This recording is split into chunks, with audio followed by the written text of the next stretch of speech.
Car कहानियों के इस सफ़र में आज हम सुनेंगे मुंशी प्रेमचंद जी द्वारा लिखित कहानी उद्धार। कहानी शुरू करने से पहले मेरा आप सबसे विनम्र निवेदन है, यदि मेरे द्वारा सुनाई गई कहानियाँ आप सबको पसंद आती हों तो कृपया मेरे चैनल को ज़रूर सब्सक्राइब करें। चलिए सुनते हैं कहानी। हिंदू समाज की वैवाहिक प्रथा इतनी दूषित, इतनी चिंताजनक, इतनी भयंकर हो गई है कि कुछ समझ में नहीं आता इसका सुधार क्यों कर हो। बिरले ही ऐसे माता पिता होंगे जिनके 7 पुत्रों के बाद एक भी कन्या उत्पन्न हो जाए तो वह सहर्ष उसका स्वागत करें। कन्या का जन्म होते ही उसके विवाह की चिंता सिर पर सवार हो जाती है और आदमी उसी में डुबकियां खाने लगता है। अवस्था इतनी निराशमय और भयानक हो गई है कि ऐसे माता पिताओं की कमी नहीं जो कन्या की मृत्यु पर हृदय से प्रसन्न होते हैं, मानो सिर से बाधा टली। इसका कारण केवल यही है कि दहेज की दर दिन दूनी रात चौगुनी, पावस काल की जल गुजरे की 1 या 2 हजार तक नौबत पहुंच गई है। अभी बहुत दिन नहीं हुए कि 1 या 2 हजार रुपए दहेज केवल बड़े घरों की बात थी। छोटी छोटी शादियों 500 से 1 हजार तक तय होती है। अब मामूली मामूली विवाह भी 3-4 हजार के नीचे तय नहीं होते। खर्च का तो यह हाल है और शिक्षित समाज की निर्धनता और दरिद्रता दिन बढ़ती जा रही है। इसका अंत क्या होगा ईश्वर ही जाने। बेटे 1 दर्जन भी हो तो माता पिता का चिंता नहीं होती। वह अपने ऊपर उनके विवाह भार का अनिवार्य नहीं समझते। यह उसके लिए कंपल्सरी विषय नहीं है, ऑप्शनल विषय है। होगा तो कर देंगे कि कह देंगे बेटा खाओ कमाओ, कमाई हो तो विवाह कर लेना। बेटों की कुछ चरित्रता कलंक की बात नहीं समझी जाती, लेकिन कन्या का विवाह तो करना ही पड़ेगा। उससे भागकर कहाँ जाएंगे। अगर विवाह में विलंब हुआ और कन्या के पांव कहीं ऊंच नीचे पड़ गए तो फिर कुटुंब की नाक कट गई, वह पतित हो गई, टाट बाहर कर दिया गया। अगर वह इस दुर्घटना को सफलता के साथ गुप्त रख सका तब तो कोई बात नहीं, उसको कलंकित करने का किसी का साहस नहीं। लेकिन अभाग्यवश यदि वह इसे छिपा न सका, भंडाफोड़ हो गया, तो फिर माता पिता के लिए, भाई बंधुओं के लिए संसार में मुंह दिखाने को नहीं रहता। कोई अपमान इससे दुस्सह, कोई विपत्ति इससे भीषण नहीं, किसी भी व्याधि की इससे भयंकर कल्पना नहीं की जा सकती। तो यह है कि जो लोग बेटियों के विवाह की कठिनाइयों को भोग चुके हैं वही अपने बेटों के विवाह के अवसर पर बिल्कुल भूल जाते हैं कि हमें कितनी ठोकरें खानी पड़ी थी। जरा भी सहानुभूति नहीं प्रकट करते, बल्कि कन्या के विवाह में जो तावान उठाया था उसे चक्रवृद्धि ब्याज के साथ बेटे के विवाह में वसूल करने पर कटिबद्ध हो जाते हैं। कितने ही माता पिता इसी चिंता में ग्रहण कर लेते हैं। कोई बूढ़े के गले कन्या को मढ़कर अपना गला छुड़ाता है। पात्र कुपात्र के विचार करने का मौका कहाँ, ठेलम ठेल है। मुंशी गुलजारी लाल ऐसे ही हतभागे पिताओं में थे। यूं उनकी स्थिति बुरी न थी, 200-250 रुपये महीने वकालत से पीट लेते थे, पर खानदानी आदमी थे, उदार हृदय। बहुत किफ़ायत करने पर भी माकूल बचत न हो सकती थी। संबंधियों का आदर सत्कार न करें तो नहीं बनता, मित्रों की खातिरदारी न करें तो नहीं बनता। फिर ईश्वर के दिए हुए 2 पुत्र थे, उनका पालन पोषण शिक्षण का भार भी तो था। क्या करते। पहली कन्या का विवाह टेढ़ी खीर हो रहा था। यह आवश्यक था कि विवाह अच्छे घराने में हो, अन्यथा लोग हंसेंगे, और अच्छे घराने के लिए कम से कम 5 हजार का तखमीना था। उधर पुत्री सयानी होती जाती थी। वह अनाज जो लड़के खाते थे वह भी खाती थी, लेकिन लड़कों को देखो तो जैसे सूखों का रोग लगा हो, और लड़की शुक्ल पक्ष का चांद हो रही थी। बहुत दौड़ धूप करने पर बेचारे को एक लड़का मिला। बाप आबकारी के विभाग में 400 रुपये का नौकर था। लड़का सुशिक्षित। इसे आकर बोले, लड़का तो मिला और घर बार एक भी काटने योग्य नहीं, पर कठिनाई यही है कि लड़का कहता है मैं अपना विवाह न करूँगा। बाप ने समझाया, मैंने कितना समझाया, औरों ने समझाया, पर वह टस से मस नहीं होता। कहता है मैं कभी विवाह न करूँगा।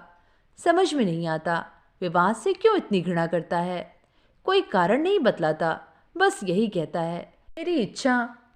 माँ बाप का इकलौता लड़का है, उनकी परम इच्छा है कि इसका विवाह हो जाए, पर करे क्या। यूँ उन्होंने फलदान तो रख लिया है, पर मुझसे कह दिया है कि लड़का स्वभाव का हठीला है, अगर ना मानेगा तो फलदान आपको लौटा दिया जाएगा। स्त्री ने कहा, तुमने लड़के को एकांत में बुलाकर पूछा नहीं? गुलजारी लाल, बुलाया था, बैठा रोता रहा, फिर उठकर चला गया। तुमसे क्या कहूँ, उसके पैरों पर गिर पड़ा, लेकिन बिना कुछ कहे उठकर चला गया। स्त्री, देखो इस लड़की के पीछे क्या क्या झेलना पड़ता है। गुलजारी लाल, कुछ नहीं, आजकल के लौंडे सैलानी होते हैं, अंग्रेजी पुस्तकों में पढ़ते हैं कि विलायत में वे कितने ही लोग अविवाहित रहना ही पसंद करते हैं। बस यही सनक सवार हो जाती है कि निर्द्वंद रहने में ही जीवन की सुख और शांति है। जितनी मुसीबतें हैं वह सब विवाह ही में हैं। मैं भी कॉलेज में था तब सोचा करता था कि अकेला रहूँगा और मज़े से सैर सपाटा करूँगा। है तो वास्तव में बात यही, विवाह ही तो सारी मुसीबतों की जड़ है। तुमने विवाह न किया होता तो क्यों ये चिंताएं होती? मैं भी कुंवारी रहती तो चैन करती। इसके 1 महीना बाद मुंशी गुलजारी लाल के पास वर ने यह पत्र लिखा। पूज्यवर, सादर प्रणाम। मैं आज बहुत असमंजस में पड़कर यह पत्र लिखने का साहस कर रहा हूँ। इस धृष्टता को क्षमा कीजिएगा। आपके जाने के बाद से मेरे पिताजी और माताजी दोनों मुझ पर विवाह करने के लिए नाना प्रकार से दबाव डाल रहे हैं। माताजी रोती हैं, पिताजी नाराज होते हैं। वह समझते हैं कि मैं अपनी जिद के कारण विवाह से भागता हूँ। कदाचित उन्हें यह भी संदेह हो रहा है कि मेरा चरित्र भ्रष्ट हो गया है। मैं वास्तविक कारण बताते हुए डरता हूँ कि इन लोगों को दुख होगा और आश्चर्य नहीं कि शोक में उनके प्राणों पर ही बन जाए। इसीलिए अब तक मैंने जो बात गुप्त रखी थी वह आज विवश होकर आपसे प्रकट करता हूँ और आपसे साग्रह निवेदन करता हूँ। आप इसे गोपनीय समझिएगा और किसी दशा में भी उन लोगों के कानों में इसकी भनक न पड़ने दीजिएगा। जो होना है वह तो होगा, पहले ही इसे क्यों शोक में डुबाऊं? मुझे 5-6 महीनों से यह अनुभव हो रहा है कि मैं क्षय रोग से ग्रसित हूँ। उसके सभी लक्षण प्रकट होते जाते हैं। डॉक्टरों की भी यही राय है। यहाँ सबसे अनुभवी जो 2 डॉक्टर हैं, उन दोनों ही से मैंने अपनी आरोग्य परीक्षा कराई और दोनों ही ने स्पष्ट कहा कि तुम्हें सील है। अगर माता पिता से यह कह दूं तो वह रो रो कर मर जाएंगे। जब वह निश्चय है कि मैं संसार से थोड़े ही दिन में मेहमान हूँ, तो मेरे लिए विवाह की कल्पना करना भी पाप है। संभव है कि मैं विशेष प्रयत्न करके 1-2 साल जीवित रहूं, पर वह दशा और भी भयंकर होगी, क्योंकि अगर कोई संतान हुई तो वह भी मेरे संस्कारों से अकाल मृत्यु पाएगी और कदाचित स्त्री को भी इसी रोग राक्षस का भक्ष्य बनना पड़े। मेरे अविवाहित रहने से जो बीतेगा मुझ पर बीतेगा। विवाहित हो जाने से मेरे साथ और कई जीवों का नाश हो जाएगा। इसीलिए आपसे मेरी प्रार्थना है कि मुझे इस बंधन में डालने के लिए आग्रह न कीजिए, अन्यथा आपको पछताना पड़ेगा। सेवक हजारीलाल। पत्र पढ़कर गुलजारी लाल ने स्त्री की ओर देखा और बोले, इस पत्र के विषय में तुम्हारा क्या विचार है? स्त्री, मुझे तो ऐसा मालूम होता है कि उसने बहाना रचा है। गुलजारी लाल, बस बस, ठीक यही मेरा भी विचार है। उसने समझा कि बीमारी का बहाना कर दूंगा तो आप ही हट जाएंगे। असल में बीमारी कुछ और नहीं, मैंने तो देखा ही था, चेहरा चमक रहा था, बीमार का मुंह छिपा नहीं रहता। स्त्री, राम नाम लेके विवाह करो, कोई किसी का भाग्य थोड़े ही पड़े बैठा है। गुलजारी लाल, यही तो मैं सोच रहा हूँ। स्त्री, ना हो किसी डॉक्टर से लड़के को दिखाओ, कहीं सचमुच या बीमारी हो तो बेचारी अम्बा कहीं की न रहे। गुलजारी लाल, तुम भी पागल हो क्या? सब हीले हवाले हैं। इन छोकरों के दिल का हाल मैं खूब जानता हूँ। सोचता होगा अभी सैर सपाटे कर रहा हूँ, विवाह हो जाएगा तो यह गुलछर्रे कैसे उड़ेंगे। स्त्री, तो शुभ मुहूर्त देखकर लंग भिजवाने की तैयारी करो। हजारी लाल बड़े धर्म संदेह में था। उसके पैरों में जबरदस्ती विवाह की बेड़ी डाली जा रही थी और वह कुछ न कर सकता था। उसने ससुर को अपना कच्चा चिट्ठा कह सुनाया, मगर किसी ने उसकी बातों पर विश्वास न किया। माँ बाप से अपनी बीमारी का हाल कहने का उसे साहस न होता था। न जाने उसके दिल पर क्या गुजरे, न जाने क्या कर बैठे। कभी सोचता किसी डॉक्टर की शहादत लेकर ससुर के पास भेज दूं, मगर फिर ध्यान आता यदि उन लोगों को उस पर विश्वास न आया तो? आजकल डॉक्टरी से सनद ले लेना कौन सा मुश्किल काम है। सोचेंगे किसी डॉक्टर को कुछ दे दिलाकर लिखा दिया होगा। शादी के लिए तो इतना आग्रह हो रहा था, उधर डॉक्टरों ने स्पष्ट कर दिया था कि अगर तुमने शादी की तो तुम्हारा जीवन सूत्र और भी निर्बल हो जाएगा। महीनों की जगह दिनों में वारा न्यारा हो जाने की संभावना है। लग्न आ चुकी थी, विवाह की तैयारियां हो रही थीं, मेहमान आते जाते थे और हजारीलाल घर से भागा भागा फिरता था। कहाँ चला जाऊं? विवाह की कल्पना से ही उसके प्राण सूख जाते थे। आह, उस अबला की क्या गति होगी? जब उसे यह बात मालूम होगी तो वह मुझे अपने मन में क्या कहेगी? कौन इस पाप का प्रायश्चित करेगा? नहीं, उस अबला पर घोर अत्याचार न करूँगा, उसे वैधव्य की आग में न जलाऊंगा। मेरी जिंदगी ही क्या, आज न मरा कल मरूंगा, कल नहीं तो परसों। तो क्यों ना आज ही मर जाऊं? आज ही जीवन का और उसके साथ सारी चिंताओं को, सारी विपत्तियों को अंत कर दूं। पिताजी रोएंगे, अम्मा प्राण त्याग देगी, लेकिन एक बालिका का जीवन तो सफल हो जाएगा। मेरे बाद कोई अभागा अनाथ तो न रोएगा। क्यों न चलकर पिताजी से कह दूं? वह एक दो दिन दुखी रहेंगे, अम्मा जी दो एक रोज शोक से निराहार रह जाएंगी। कोई चिंता नहीं, अगर माता पिता के इतने कष्ट से एक युवती की प्राण रक्षा हो जाए तो क्या छोटी बात है। यह सोचकर वह धीरे से उठा और आकर पिता के सामने खड़ा हो गया। रात के 10 बज गए थे। बाबू दरबारीलाल चारपाई पर बैठे हुए हुक्का पी रहे थे। आज उन्हें सारा दिन दौड़ते गुजरा। शामियाना तय किया, बाजे वाले को बयाना दिया, आतिशबाजी, फुलवारी आदि का प्रबंध किया। घंटों ब्राह्मणों के साथ सिर मारते रहे। इस वक्त जरा कमर सीधी कर रहे थे कि सहसा हजारीलाल को सामने देखकर चौंक पड़े।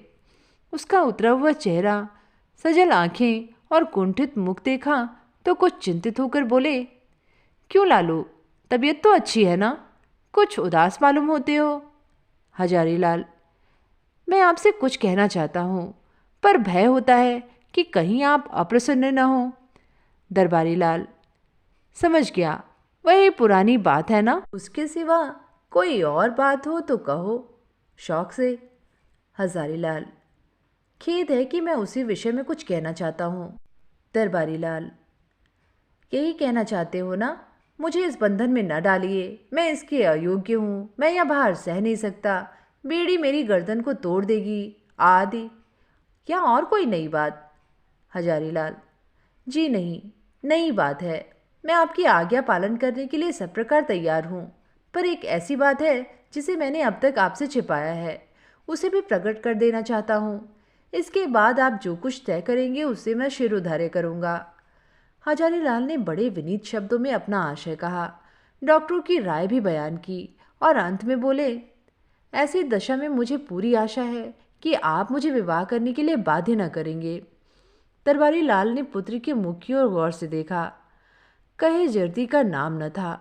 इस कथन पर विश्वास न आया, पर अपना अविश्वास छिपाने और अपना हार्दिक शोक प्रकट करने के लिए वह 1 मिनट तक गहरी चिंता में मग्न रहे।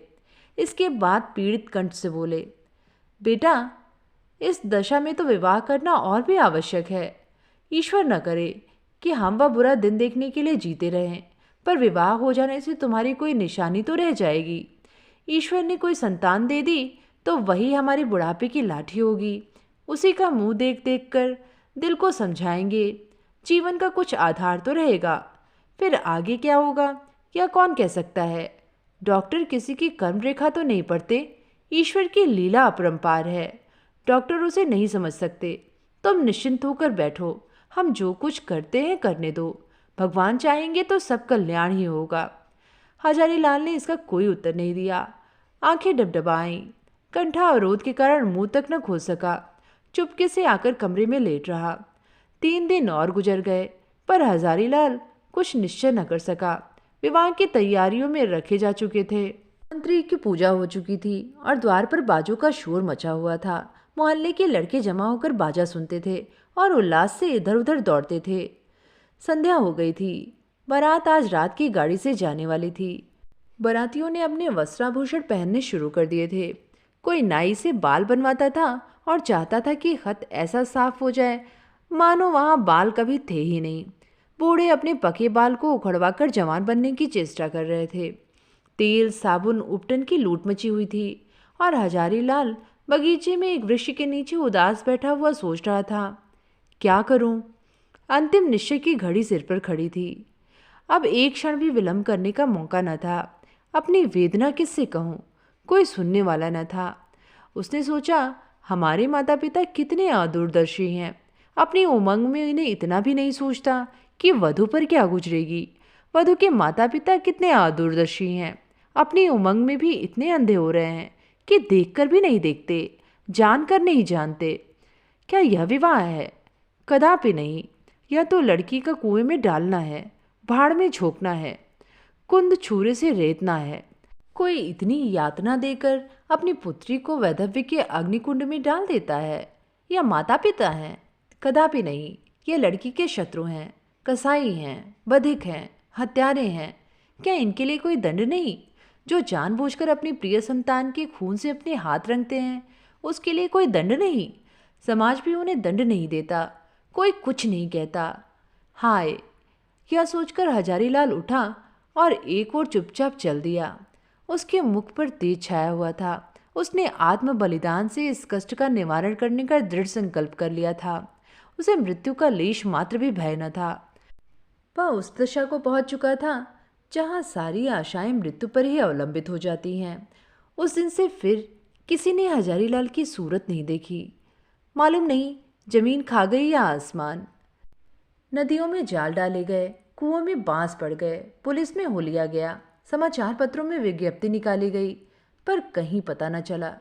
कई हफ्तों के बाद छावनी रेलवे से 1 मील पश्चिम की ओर सड़क पर कुछ हड्डियां मिली। लोगों को अनुमान हुआ कि हजारीलाल ने गाड़ी के नीचे दबकर जान दी, पर निश्चित रूप से कुछ न मालूम हुआ। भादों का महीना था और तीज का दिन था। घरों में सफाई हो रही थी। सौभाग्यवती रमणियां 16 श्रृंगार किए गंगा स्नान करने जा रही थीं। अम्बा स्नान करके लौट आई थी और तुलसी के कच्चे चबूतरे के सामने खड़ी वंदना कर रही थी। पति गृह में उसे यह पहली ही तीज थी। बड़ी उमंगों से व्रत रखा था। सहसा उसके पति ने अंदर आकर उसे सहास नेत्रों से देखा और बोला, मुंशी दरबारी लाल तुम्हारे कौन थे? या उनके यहाँ से तुम्हारे लिए तीज पठौनी आई है, अभी डाकिया दे गया है। क्या कहकर उसने एक पार्सल चारपाई पर रख दिया। दरबारी लाल का नाम सुनते ही अम्बा की आंखें सजल हो गई। वह लपकी हुई आई और पार्सल स्मृतियां जीवित हो गई। हृदय में हजारीलाल के प्रति श्रद्धा का एक उद्गार सा उठ पड़ा। आह, यह उसी देवात्मा की आत्म बलिदान का पुनीत फल है कि मुझे यह दिन देखना नसीब हुआ। ईश्वर उन्हें सद्गति दे। वह आदमी नहीं, देवता थे, जिसने अपने कल्याण के निमित्त अपने प्राण तक समर्पित कर दिए। पति ने पूछा, दरबारी लाल तुम्हारी चचा हैं? अम्बा, हाँ। पति, इस पत्र में हजारीलाल का नाम लिखा है, यह कौन है? अम्बा, यह मुंशी दरबारी लाल के बेटे हैं। पति, तुम्हारे चचेरे भाई? अम्बा, नहीं, मेरे परम दयालु उद्धारक, जीवन दाता, मुझे अथाह जल में डूबने से बचाने वाले, मुझे सौभाग्य का वरदान देने वाले। पति ने इस भाव से कहा मानो कोई भूली हुई बात याद आ गई हो। आह, मैं समझ गया, वास्तव में वह मनुष्य नहीं देवता थे। तो ये थी कहानी उद्धार। कहानी आप सबको कैसी लगी नीचे कमेंट में लिख के ज़रूर बताइएगा। आगे भी ऐसी कहानियाँ सुनते रहने के लिए चैनल को ज़रूर सब्सक्राइब करें। फिर मिलेंगे एक नई कहानी के साथ। धन्यवाद।